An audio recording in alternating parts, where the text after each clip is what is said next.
Assalamu alaikum everybody. Welcome to DK Study Hub. Today's session number 8. Yesterday we have talked about and learned about law of increasing return, law of decreasing return, and production function, or we can say production possibility curve or production possibility frontier. Hopefully you understood yesterday's lecture. So we're going to talk about two new topics today, and we're gonna discuss our third topic in detail. Then we're gonna wind up our session. So our first topic is law of marginal utility, which is a very easy topic for you because this is very easy. I'm gonna give you examples of it, and you're gonna understand it very easily. So first of all, be attentive, and then you're gonna pay attention to this topic. This is easy, but you have to be very attentive today. So first of all, let's read its overall introduction. The law of marginal utility, or is a generalized statement of behavior of a consumer in a relation to satisfaction of his wants. The definition of his law is the utility of a good to a consumer while other thing remains same decreases as the different unit of their good is consumed in succession. So we also may state in simple words. I wrote this notes. These are my notes. So yeah, for your convenience, I wrote it in simple words so you can easily understand this. So yeah, in simple words, the more we have a thing, the less utility that we get from the additional unit of it.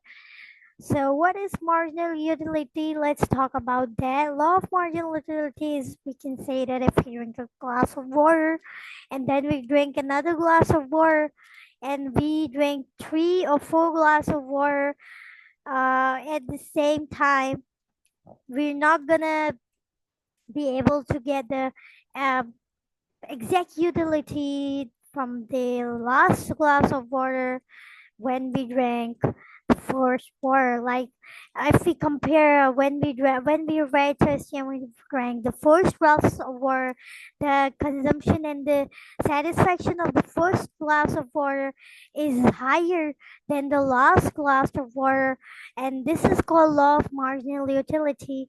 Because when you consume or drink the last glass of water, the last one gives you less satisfaction than the first one. Hopefully that could be understandable. So if we can illustrate it in the given schedule over here, but let me explain you in Urdu too, so you can understand it properly. So in law of diminishing marginal utility, what is diminishing? Anything, we can say that कोई भी चीज जो आपकी नीचे diminish या decreasing की तरफ जा रही हो उसको हम कहेंगे लॉ ऑफ मार्जिनल यूटिलिटी। इसकी जैसे अभी मैंने आपको ग्लास ऑफ वाटर की एग्जांपल दी है, उसको ही हम आगे लेके चलते हैं कि जब हम बहुत ज़्यादा प्यासे होते हैं और हम लोगों ने कुछ मतलब हम बहुत ज़्यादा एग्जॉस्ट होते हैं और हमें बहुत ज़्यादा प्यास लग रही होती है, तो हम जो फर्स्ट ग्लास ऑफ वाटर पियेंगे, फिर हमने एक पिया, दूसरा पिया, तीसरा पिया, हमने एक साथ 4 ग्लास ऑफ वाटर पी लिया, ठीक है। एंड अब फिर क्या हुआ कि हमने जब फर्स्ट ग्लास जो हमने अब हम कंपैरिजन करते हैं, जो हमने फर्स्ट ग्लास ऑफ वाटर पिया था वो उससे हमें जो सेटिस्फेक्शन मिली थी, जो लास्ट फोर्थ क्लास पी रहे होंगे उससे जो सेटिस्फेक्शन मिलती है, उन दोनों में काफ़ी ज़्यादा डिफरेंस है। क्यों है? क्योंकि जो फर्स्ट ग्लास ऑफ वाटर था वो हमारी प्यास को बुझाने के लिए था, then the second glass of water हमने एडिशनली हम उसको पी रहे थे हाइड्रेट रहने के लिए, देन फॉर थर्ड पिया, देन फोर्थ पिया, तो जो फोर्थ वाला था वो फिर हमें इतनी सेटिस्फेक्शन नहीं देगा जो हम लोगों को फर्स्ट ग्लास ऑफ वाटर देगा। होपफुली ये वाली बात आप लोगों को समझ आई होगी। एक और एग्जांपल अगर मैं आपको दूं तो ये हो सकती है कि अ, जब हम बहुत भूखे होते हैं या हम लोग कहीं से वॉक करके आ रहे हैं, कोई और ऐसी चीज कर रहे हैं, एंड देन हम लोग जब हमारे सामने खाना आता है, वट एवर चाइनीज या कोई भी फूड हमारे सामने, हमारा फेवरेट कोई भी खाना हो और हमारे सामने रखा हो, तो हम लोग जब खाना शुरू करते हैं तो स्लोली एंड ग्रेजुअली हमारी जो सेटिस्फेक्शन है वो कम होती चली जाती है। जो हमने फर्स्ट स्पून खाया होता है किसी चीज़ का, जैसे हम कोई चाइनीज किसी खा रहे हैं या फिर कोई डिश खा रहे हैं या जो भी आप लोगों का फेवरेट डिश है, आप उसको उससे इमेजिन कर सकते हैं। तो जैसे बिरयानी लेने, क्योंकि बिरयानी जो है वो बहुत ज़्यादा ही पॉपुलर है, तो जब भी हम वो कंज्यूम करेंगे और जब हमने पूरी एक अगर प्लेट जो खाई है, हम एक और एडिशनली जब सेकंड प्लेट लेके खा रहे होते हैं, तो वो हमें इतनी सेटिस्फेक्शन नहीं देती और आहिस्ता आहिस्ता हमारी यूटिलिटी या हमारी सेटिस्फेक्शन कम होती चली जाती है। तो वो जो हमारी सेटिस्फेक्शन कम होती चली जाती है, उसको हम law of diminishing marginal utility कहते हैं, कि एक लिमिट तक हमारी उसकी सेटिस्फाई होते हैं हम, क्योंकि ये एक ह्यूमन नेचर है कि लोगों का बहुत जल्दी एक चीज से दिल भर जाता है, चाहे वो उनकी फेवरेट ही क्यों ना हो। तो इसके अंदर ये वाला कॉन्सेप्ट है कि whenever we have a food और समथिंग और हम उसे कंज्यूम करना शुरू करते हैं, तो एक पॉइंट आता है जहाँ पे हमारी वो सेटिस्फेक्शन जीरो हो जाती है या फिर माइनस पे भी चली जाती है, कि हम कहते हैं नहीं अब हम और नहीं खा सकते। अगर हम एक एग्जांपल लेते हैं कि वी आर वेरी हंग्री और हम लोग कोई चीज़ उठा हमारे सामने, कोई मज़ेदार सी खाना हो, कोई भी चीज़ हो, वट एवर बिरयानी या फ्राइड राइस या कुछ भी, चाउमीन या कुछ भी, और pizza, what ever fast food, तो हमने वो खाना शुरू किया, वन बाय वन हमने खाया खाया खाया, हमारा पेट जो है वो भरना शुरू हो गया, तो हमारी भूख तो खत्म हो गई, लेकिन हम एक्स्ट्रा में खा रहे हैं। हमने डेजर्ट भी खा लिया, हमने ड्रिंक भी ले ली साथ में, हमने सारी चीज़ें कर ली। देन उसके बाद क्या हुआ कि जब हम फुल हो गए, उसके बाद हमारा क्या होता है कि जीरो पे चले जाते हैं। फिर अगर आपसे कोई आके जैसे आपने कोई फास्ट फूड खाया, जैसे आपने मैकडोनल्ड्स की कोई डील मंगवा लिया, वो खा ली, अब आप फुल हुए हुए आपका पेट, और फिर देन आप लोगों ने क्या किया कि अगर आपके सामने कोई और अच्छी चीज लाके रखेगा तो आप उसको नहीं खा पाएंगे। क्यों? क्योंकि आपकी यूटिलिटी अब बहुत इनफ हो गई है, मतलब आप फुली सेटिस्फाइड है और इससे ज्यादा आप नहीं खा सकते। मतलब आपने जब मील स्टार्ट किया था, वो सेटिस्फेक्शन होते होते होते एक लिमिट तक फिर वो खत्म होना शुरू हो गई, और फिर आप जीरो पे जब गई और फिर किसी और ने आपको कुछ और ऑफर किया कि आप ये भी खाएं और आप फुल हुए हुए हो जब, तो वो पॉसिबल नहीं है कि आप कुछ खा सके, तो माइनस में भी चले जाते हैं कि आप फिर डायरेक्टली मना कर देते हैं कि नहीं आई एम फुल। तो ये भी ऐसा होता है। होपफुली ये दो एग्जांपल्स आपको समझ आई होंगी। तो this is called off diminishing marginal utility. तो इसके डेफिनेशन में भी हमने यही देखा कि कंज्यूमर जब कोई गुड्स कंज्यूम कर रहा होता है तो वो डिक्रीज होना शुरू हो जाती है जब हम डिफरेंट यूनिट्स लेना शुरू होते तो एक ऐसा टाइम आता है कि हमारा वो सेटिस्फेक्शन बिल्कुल कम हो जाती है। तो as stated in the definition, इसके अंदर भी यही लिखा हुआ था, और फिर जो सिंपल वर्ड्स हैं वो भी अगर आप लोग एडीसी के वो स्टूडेंट्स हैं तो आप लोग ये एज इट इज फॉलो कर सकते हैं, वरना अगर जो कॉन्सेप्चुअल ये चीज़ें देख रहे हैं तो फिर आप लोग कॉन्सेप्चुअली भी देख सकते हैं, कि जो इजी लगे वो आप लोग कॉन्सेप्ट अपने जहन में रखते हैं। अच्छा, देन हम लोग इसके अब शेड्यूल पे आ जाते हैं। तो इसकी इलस्ट्रेशन क्या है? यूनिट्स ऑफ बनाना है। ऐसी मैंने एग्जाम्पल के तौर पे बनाना लिख लिया यहाँ पे। उसके बाद उसकी टोटल यूटिलिटी लिखी है और मार्जिनल यूटिलिटी लिखी है। तो फर्स्ट जो हमारी हमने बनाना कंज्यूम किया उसके ऊपर टोटल यूटिलिटी 15 थी और मार्जिनल भी 15 थी। तो मैंने अभी जैसा आपको बताया, एडिशनली एक होता है हम लोग टोटल हमें काफी एक अपने पेट भरने के लिए एक शायद एक प्लेट या वन एंड हाफ भी काफी होती है कोई भी चीज की, या एक या दो रोटी काफी होती है। लेकिन अगर हमने एडिशनली कुछ खाना है, क्योंकि हम फूडी हैं और हमें अच्छा लगता है खाना, तो एडिशनली मार्जिनल को मैंने पहले भी बताया था, मार्जिनल कहते हैं एडिशनल को। तो एडिशनल यहाँ पे ये वाला चार्ट दिख रहा होगा आपको कि एडिशनली आप लोग फिर साथ साथ एडिशनल भी कंज्यूम करने हैं। मतलब आप लोगों की नीड इतनी थी, नीड से ज्यादा अगर आप कोई चीज तो एडिशनली आप ले रहे हैं ना। मतलब नीड आपकी इतनी, इतने से आपने का पेट भर जाएगा, लेकिन आप उससे एक्स्ट्रा ले रहे हैं, तो इसलिए वो एडिशनल या मार्जिनल कहा जाएगा। तो फर्स्ट बनाना पे 15 हमारी टोटल यूटिलिटी, 15 मार्जिनल यूटिलिटी थी। देन सेकंड पे हम आए तो 16 हो गए, फिर 10 12, फिर टोटल यूटिलिटी हमारी इससे हम आपको अंदाजा होगा मार्जिनल यूटिलिटी एक दफा फिर यहाँ पे कम होती चली जा रही है, ये बढ़ नहीं रही, कम हो रही है।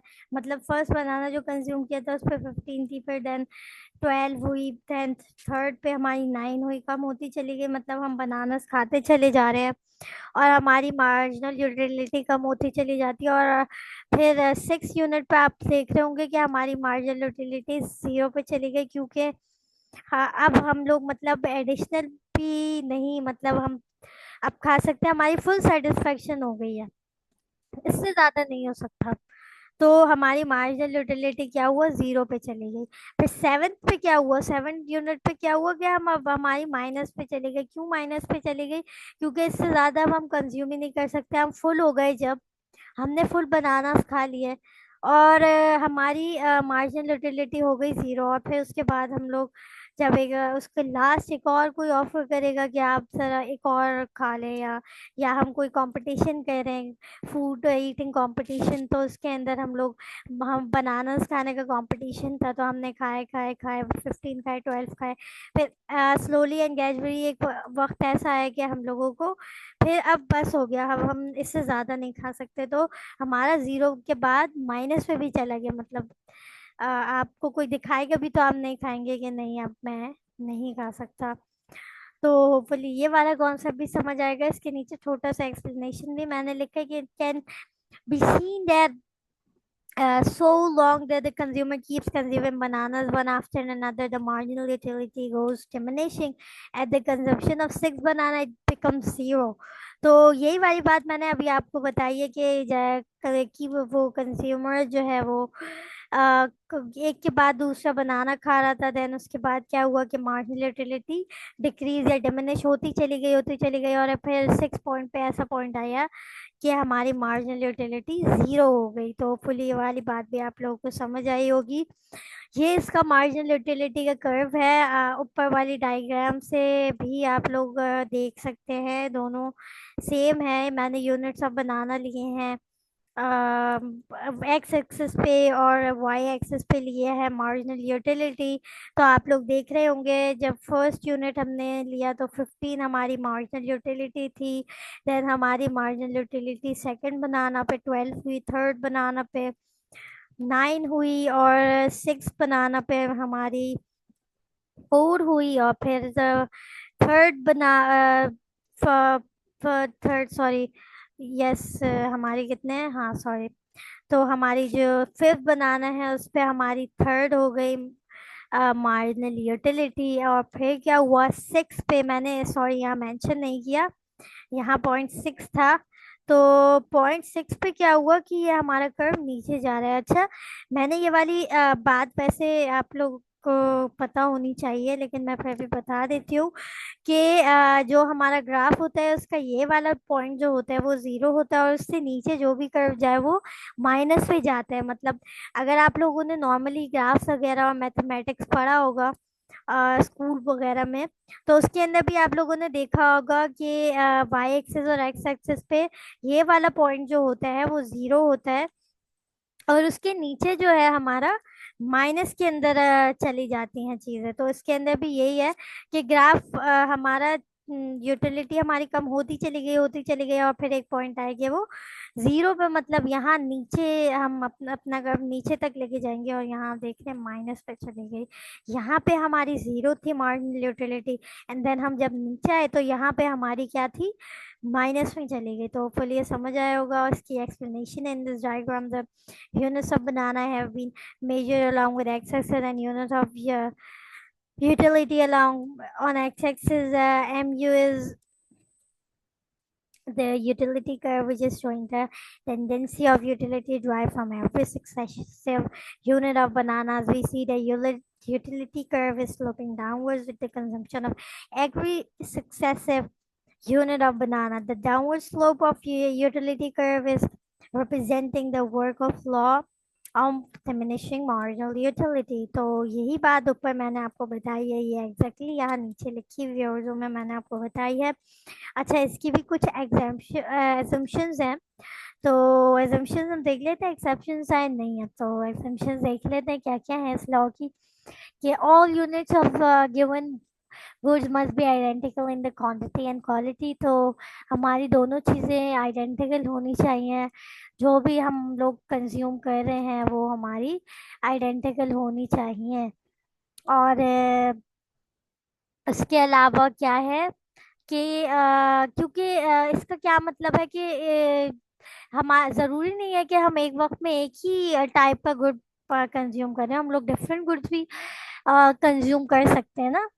तो अब अगर जैसे हम बात करें, अगर हम लोग सॉल्टी चीज़ों की बात करें या करी टाइप या इस टाइप की चीज़ों की बात कर रहे हैं, तो उसके अंदर क्या हो रहा है कि हमारी जो चीज़ें हैं, मतलब सॉल्टी, जो हमारी स्पाइसी या कोई भी सॉल्टी खाना होता है वो एक कैटेगरी में है। हम लोगों ने एक कैटेगरी में वो ले लिया, और उसकी कैटेगरीज है ना फूड की। अब स्वीट या फिर डेजर्ट टाइप चीज़ें अलग हैं, तो सॉल्टिश अलग है, तो स्पाइसी अलग है। तो हमने आइडेंटिकल क्वांटिटी और क्वालिटी लेनी है। ऐसा नहीं हो सकता कि अगर हम जैसे बर्गर खा रहे हैं तो हम दूसरी साइड पे डेजर्ट खाएं और दोनों को कंपेयर करें कि हमारी यूटिलिटी कम हो रही है या नहीं। तो ऐसा नहीं होगा, क्योंकि हमारी डेजर्ट खाने की जो हमारी वो सेटिस्फेक्शन है, यूटिलिटी है, वो बिल्कुल डिफरेंट होगी और हमारी बर्गर खाने की बिल्कुल डिफरेंट होगी। तो यह अनकम्पेरेबल है, मतलब इनका कंपैरिजन ही नहीं है। तो इसलिए हमें सेम चीज़ लेके क्वांटिटी या दोनों की क्वांटिटी और क्वालिटी सेम होनी चाहिए, ये इसकी एजम्पशन है। अच्छा, taste food habit income of the consumer should remain same, ये इसकी दूसरी एजम्पशन है। तो ये चेंज होगा तो हमारा यूटिलिटी चेंज हो जाएगी, क्योंकि हम कुछ और गुड्स के अंदर हम लोग शिफ्टिंग कर लेंगे अपनी आइटम्स में। तो units of goods should be consume in succession at one particular period. तो एक पर्टिकुलर पीरियड पे ही हमें अपनी चीज़ कंज्यूम करनी है, क्योंकि हम गैप्स के साथ करेंगे, जैसे अभी हमने खाना खा लिया उसके थोड़ी देर बाद हम लोगों ने कोई और चीज़ मंचिंग कर ली, तो this is not gonna work, और लॉ भी हमारा फिर इफेक्टिव नहीं होगा। क्यों नहीं होगा? क्योंकि हमने जब एक टाइम पीरियड में एक चीज़ खाई, फिर हम लोगों ने दूसरी चीज़ खाई, हमारा डाइजेस्टिव सिस्टम ऐसा है कि हमने एक चीज़ खाई उसमें गैप लिया, तो हमने जो खाया वो डाइजेस्ट हो गया। अब देन हम लोग कोई और चीज़ खाएंगे तो उसकी फिर यूटिलिटी और बिल्कुल अपने मैक्सिमम पे होगी, तो वो फिर इफेक्टिव नहीं होगा law.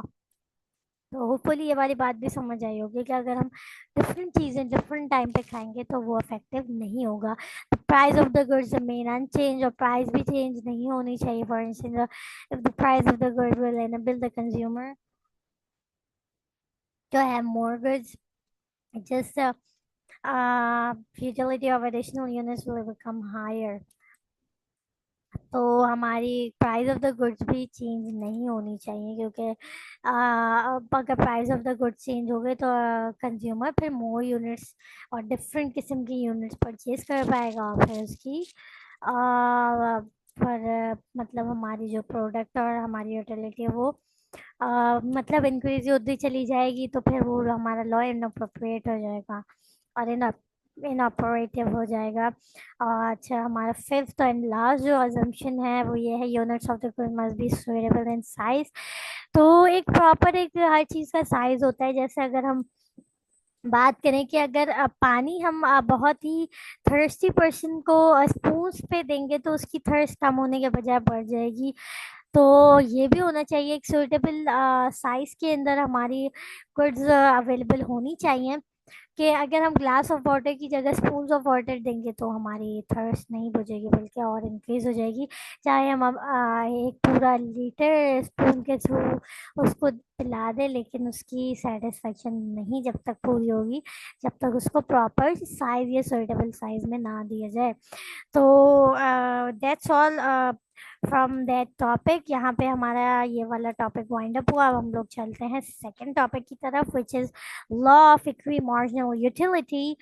What is law of equimarginal utility? Let's talk about this.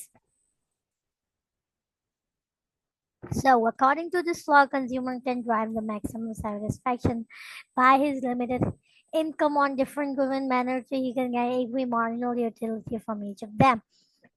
So, in law of equity marginal utility, we have very limited income.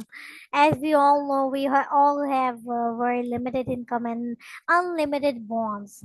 So, we have to fulfill all our wants using our limited income.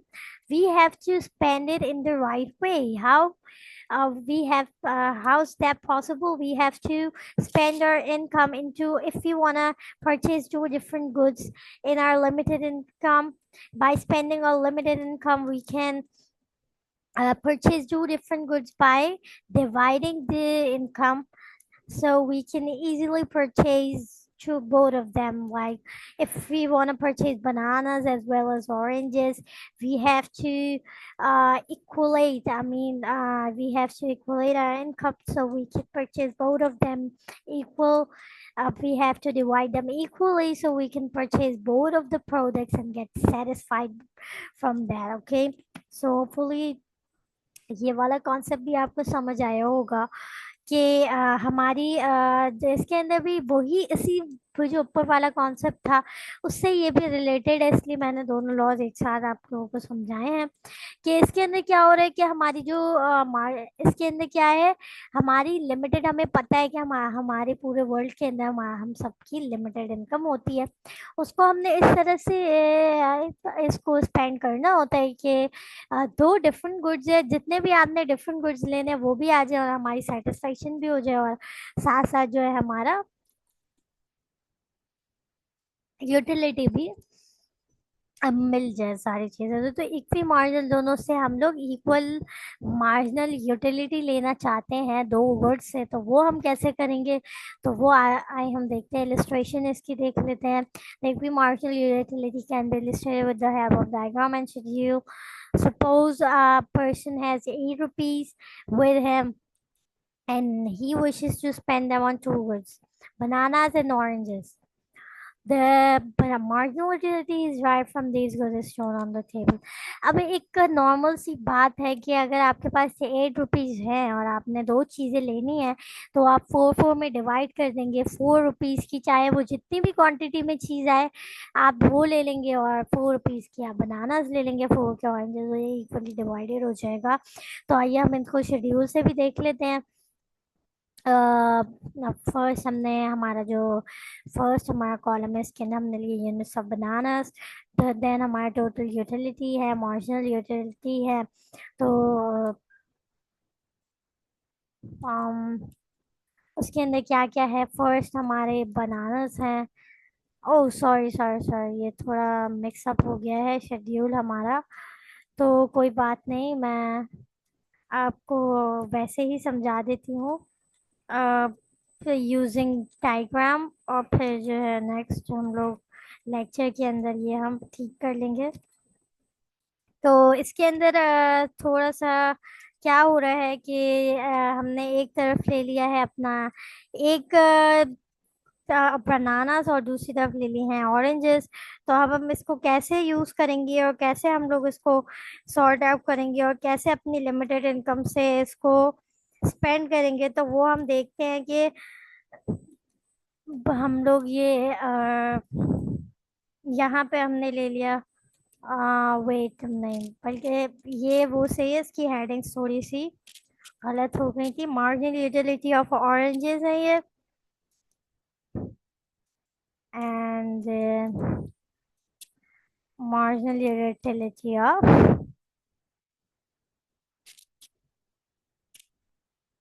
marginal utility of bananas. ठीक है। अच्छा जी। तो आप अब क्या हो रहा है इधर, ये चार्ट और आप लोग ये शेड्यूल और ये डायग्राम दोनों साथ साथ देख सकते हैं कि जैसे ही, हमारी यूनिट्स ऑफ, सॉरी ये यूनिट्स ऑफ बनानास नहीं, यूनिट्स ऑफ मनी है। ओके। तो फर्स्ट जो हमारा, हमने अपना ये मनी स्पेंड किया, हमने क्या किया कि हमने 25 यूनिट्स ऑफ बनानास ले लिए, और सॉरी ऑरेंजेस ले लिए, और 23 हमने यूनिट्स बनानास के ले लिए। फिर सेकंड पे क्या किया कि हमने ऑरेंजेस थोड़े कम कर लिए। ये वाला कॉन्सेप्ट हमने पहले भी पढ़ा हुआ है, अगर आप लोगों को याद हो कि अगर पीबीसी के अंदर भी हमने इसी टाइप का एक कॉन्सेप्ट पढ़ा था कि अगर हम एक चीज की हम लोग वो कम कर लेते हैं क्वांटिटी, तो हमारी जो सेकंड हमारी चीज है वो हम लोग ज्यादा क्वांटिटी में ले सकते हैं। तो आप लोग देख रहे होंगे कि जैसे ही हमने ऑरेंजेस के यूनिट्स कम किए, अगर हम इन दोनों को कंपेयर करेंगे तो अपॉर्चुनिटी कॉस्ट निकल आएगी। तो ओवरऑल ये वही वाला कॉन्सेप्ट है, लेकिन थोड़ा सा डिफरेंट है, वरना इसके अंदर भी दो डिफरेंट किस्म के गुड्स हैं। और इसको हम कंपेयर करें, अगर एक गुड्स से हमें लिमिटेड इनकम से दोनों गुड्स बनाने, वहाँ हम प्रोडक्शन की बात कर रहे थे, यहाँ हम अपनी पर्सनल इनकम की बात कर रहे हैं। तो बस इसमें डिफरेंस ये है, वरना वहाँ प्रोडक्शन के अंदर अगर हम दो डिफरेंट गुड्स बना रहे थे तो उसको किस तरह से हमने करना है और किस तरह से वेरी करना है, ये हम लोग देख रहे थे। यहाँ पे भी यही है, लेकिन हम लोग अपनी कंजम्पशन की बात कर रहे हैं, क्योंकि हम माइक्रो सेक्शन में, तो इसके अंदर हम इंडिविजुअल पे बात कर रहे होते हैं। तो इसके अंदर भी आप लोग देख रहे होंगे जैसे जैसे ऑरेंजेस हमारे कम होते जा रहे हैं, तो हमारे बनानास जो हैं,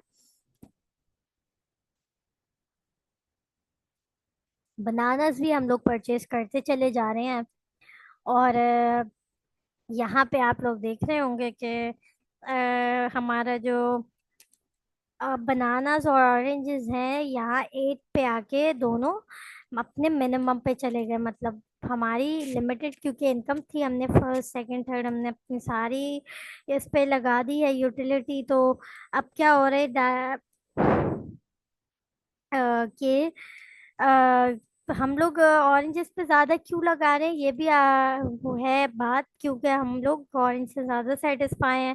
किसी को ऑरेंज ज्यादा पसंद है तो वो अपने ऑरेंज पे ज्यादा सेटिस्फेक्शन लगाएगा, और किसी को अगर बनानास ज्यादा अच्छे लगते हैं तो वो बनानास पे अपनी यूटिलिटी और मनी ज्यादा लगाएगा। अच्छा, अब इसका ग्राफ देख लेते हैं ये। वही अब बात है कि 25 यूनिट पे हमारा जो है, और 23 जब फर्स्ट हमने लगाए तो 25 पे हमारा बनानास ऑरेंजेस थे, और 23 पे बनानास थे। देन हमारा जब 22 था तो 17 पे हमारे बनानास थे, तो 22 एंड 17। तो इस तरह हमारी मार्जिनल यूटिलिटी कम होती चली गई, हमारी लिमिटेड इनकम जो थी वो, क्योंकि लिमिटेड थी तो एक हद तक आप अपनी स्पेंडिंग कर सकते हैं। उसके बाद आपने पॉज करना होगा, उसके बाद आपने रुक जाना है, क्योंकि उससे ज़्यादा अगर आप करेंगे तो फिर वो हो नहीं पाएगा, क्योंकि आपकी इनकम ही ख़त्म हो गई होगी। तो अच्छा, आप लोग ये देख रहे होंगे कि ये जो लाइन 15 पे जा रही है, यहाँ पे दोनों कांस्टेंट है। मतलब यहाँ पे आप देख सकते हैं जो हमारा 15th पे जो हमारा पॉइंट है वो क्या है कि हमारी जो थर्ड, यहाँ पे दिख रहा होगा आपको, यहाँ पे हमारी मार्जिनल यूटिलिटी बिल्कुल सेम हो गई थी, एग्जैक्टली सेम। ये रहा, ये कहाँ है, 5th या 6th पॉइंट पे हमारी मार्जिनल यूटिलिटी बिल्कुल एग्जैक्टली इक्वल हो गई थी। तो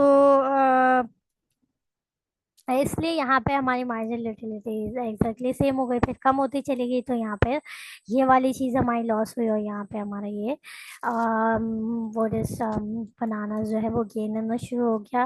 और इस तरह से जो है हमारा मार्जिनल यूटिलिटी का कर्व बन गया। तो होपफुली ये वाला कॉन्सेप्ट भी समझ आया होगा। अब हमारा जो लास्ट टॉपिक है वो हम देख लेते हैं, उसके बाद हम अपनी क्लास वाइंड अप करेंगे। तो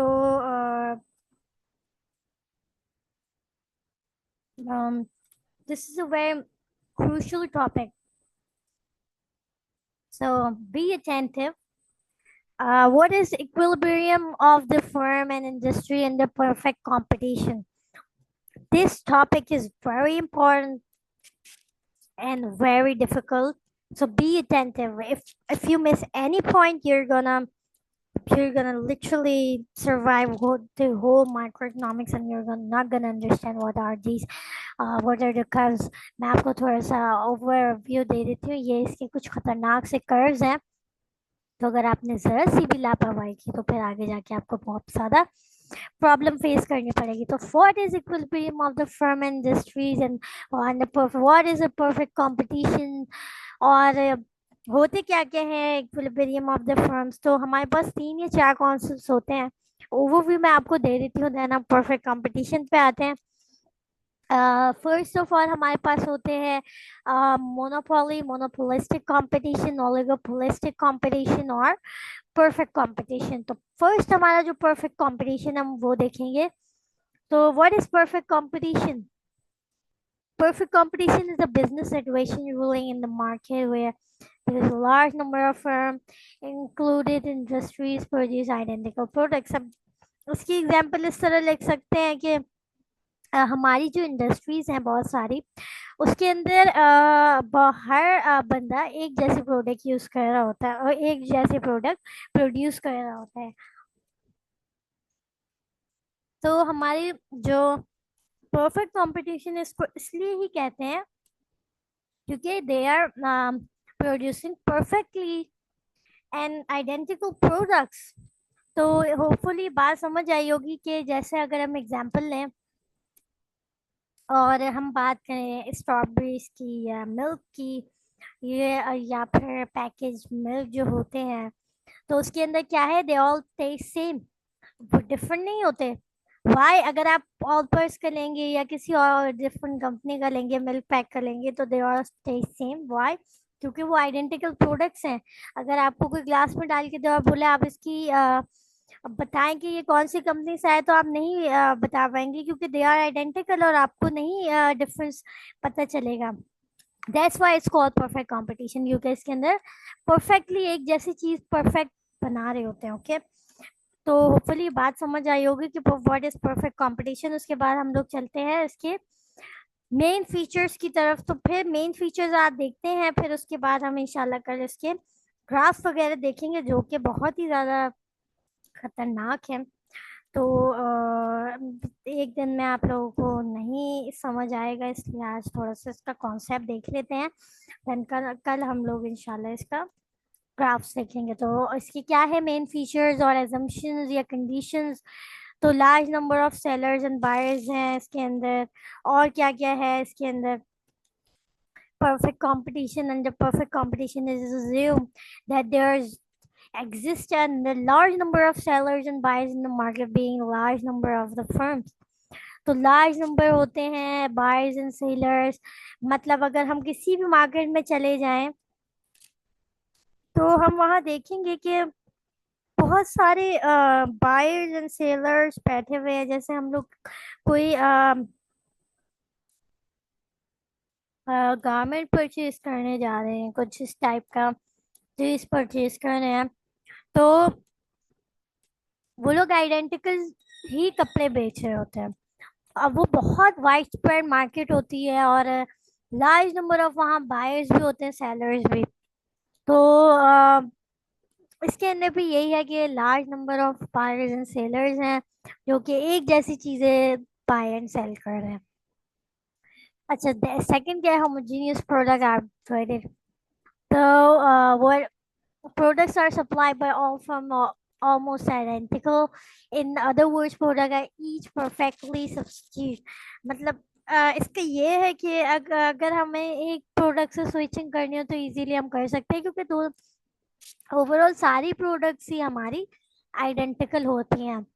तो ये भी होपफुली आपको समझ आएगा. थर्ड हमारा जो है वो फैक्टर ऑफ प्रोडक्शन आप perfectly mobile. क्या है? all factors of production or input are freely capable and freely move from one to another firm. Land can be freely purchased or hired by any firm. तो mobile का मतलब क्या है? Movement बहुत easy होती है. इजीली आप अपना बिजनेस कर सकते हैं इजीली, लोग अपने एक फर्म से दूसरी फर्म स्विच कर सकते हैं। तो ये सारी चीज़ें इसमें होती हैं। देन क्या है, एंट्री एंड एग्जिट, आपकी ये ऊपर वाले ही कॉन्सेप्ट है ये कि इजीली आप मूव कर सकते हैं। तो आप एंट्री भी आराम से कर सकते हैं, एग्जिट भी कोई इसमें रिस्ट्रिक्शन नहीं होती है। Then buyers and sellers are perfectly aware about the market condition, और उनको पता होती है मार्केट कंडीशन। तो उनकी प्राइसेस भी एक इक्वल, एक कांस्टेंट रेट में ही चल रही होती हैं, एक कांस्टेंट वे में ही चल रही होती है, ना अप होती है ना डाउन। क्योंकि ओवरऑल अगर एक बंदा अपनी प्राइस इंक्रीज करेगा तो लोग सब्स्टिट्यूट या अल्टरनेट गुड्स पे चले जाएंगे या किसी और चीज को खरीद लेंगे। तो इट्स नॉट गोना वर्क।